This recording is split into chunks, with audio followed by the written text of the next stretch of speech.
আমি ফ্যাসিস্টদের দোষরদের এখানে দেখার কারণে আমি বসতে পারতেছি না, কিন্তু আমি আমার আত্মীয়দের সম্মানে এখানে এসেছি। আমি দোয়া চাই। আমরা ইফতার করি, ইফতার করে বেরোয়ার সময় আমাদের নেতাকর্মীরা আমাদেরকে বলে যে নিচে হচ্ছে হাতেম সাহেবের আহ্বানে বেশ কিছু লোকজন আসছে যারা মব করতেছেন। বেশ কিছু গুন্ডা ছেলেপেলে চলে আসে দেশীয় অস্ত্রসহ এবং পুলিশের সামনেই চলে আসে, মিডিয়ার ভাইদের সামনেও। মিডিয়ার ভাইরাও বলেছেন তারা দেখেছেন, ওপেন বক্তব্যে বলেছেন। তো চলে আসে এবং এক ধরনের তারা বলতে থাকে যে আমাকে নামতে দিবে না, সরি বলতে হবে। তো আমার বক্তব্য হচ্ছে আমি কাকে সরি বলবো? ফ্যাসিস্টের একটা দোষরকে তো সরি বলার কিছু নাই, সরি বলতে হবে তার। জুলাই গণ অভ্যুত্থানকে তাণ্ডব বলেছেন। গোয়েন্দা সংস্থা কি ব্যবস্থা নেয় এই কোশ্চেন করেছেন এবং বলেছেন গোয়েন্দা সংস্থার ব্যবস্থা নিতে হবে, আইনশৃঙ্খলা বাহিনীর ব্যবস্থা নিতে হবে। শেখ হাসিনার সামনে 3 আগস্ট দাঁড়ায় আমরা বলেছি যে তার সরি বলতে হবে, যে ওনার স্পষ্ট করতে হবে। উনি অনেক সময় দেখা যায় যে পেঁচানোর চেষ্টা করেন যে আমি ব্যবসায়ী, এই কারণে বলতে হয়েছে। তা আমরা বলেছি স্পষ্ট বক্তব্য দেন যে আপনি কি বাধ্য হয়ে বলেছেন নাকি এটা আপনার বক্তব্য। যদি বাধ্য হয়ে বলে থাকেন তাহলে জনগণ বিচার করবে।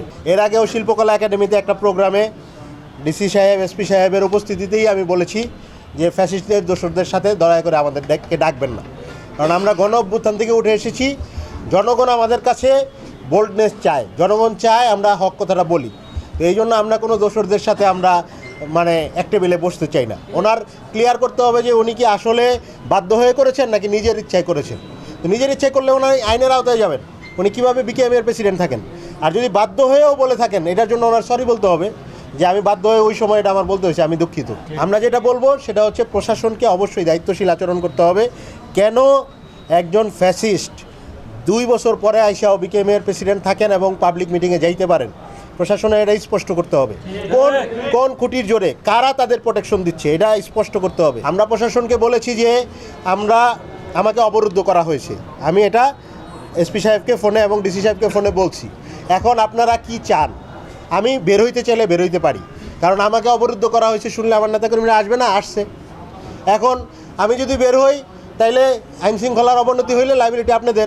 আমরা আমাদের প্রত্যেকটা নেতাকর্মীকে বলেছি আপনারা শান্ত থাকেন, কোনো ধরনের কোনো উস্কানিমূলক কর্মকাণ্ডে আপনারা জড়াবেন না, আমার সাথেই আপনারা বের হয়ে চলে আসবেন। তারা আমার সাথে বের হয়ে চলে আসছে। আইনের প্রতি আমরা শ্রদ্ধাশীলতা দেখাইছি, এবং যারা আইনের প্রতি অশ্রদ্ধা দেখায়া ওইখানে মব করেছেন, দেশীয় অস্ত্রের মহড়া দিয়েছেন, আমাদের নেতাকর্মীদের উপর হামলা করেছেন, অবশ্যই প্রশাসনকে পুরো ঘটনা অ্যানালাইসিস করে তাদের ব্যাপারে ব্যবস্থা নিতে হবে। যদি ব্যবস্থা না নেওয়া হয় তাহলে ছাত্র জনতা ফ্যাসিস্টদের যেভাবে প্রতিহত করেছে ওইভাবেই ছাত্র জনতা রাজপথে নামবে ইনশাআল্লাহ। শিল্প এলাকায় একটি ইফতারের অনুষ্ঠানকে আমাদের যে মাননীয় সংসদ সদস্য ফতুল্লাহ 4 আসনের জনাব আলামিন অংশগ্রহণ করেছিলেন। ওই প্রোগ্রামে আমাদের বিকেএমের যে সভাপতি জনাব হাতেম উনি অংশগ্রহণ করেছিলেন। সেখানে তাদের মধ্যে কিছু বিষয় নিয়ে বাকবিতণ্ডা হয়। এখানে কোনো হতাহতের ঘটনা ঘটেনি, আইনশৃঙ্খলা পরিবেশ এখন স্বাভাবিক আছে। আমাদের কাছে কেউ লিখিত কমপ্লেন এই পর্যন্ত দেয় নাই। আমরা যখন জানতে পারলাম এখানে বাকবিতণ্ডা হচ্ছে তখনই আমরা যেহেতু ইফতার জাস্ট পূর্ব মুহূর্তে আমরা পুলিশ তারপরে দ্রুতগতিতে সেখানে উপস্থিত হয়ে পরিবেশটা স্বাভাবিক পর্যায়ে নিয়ে আসি।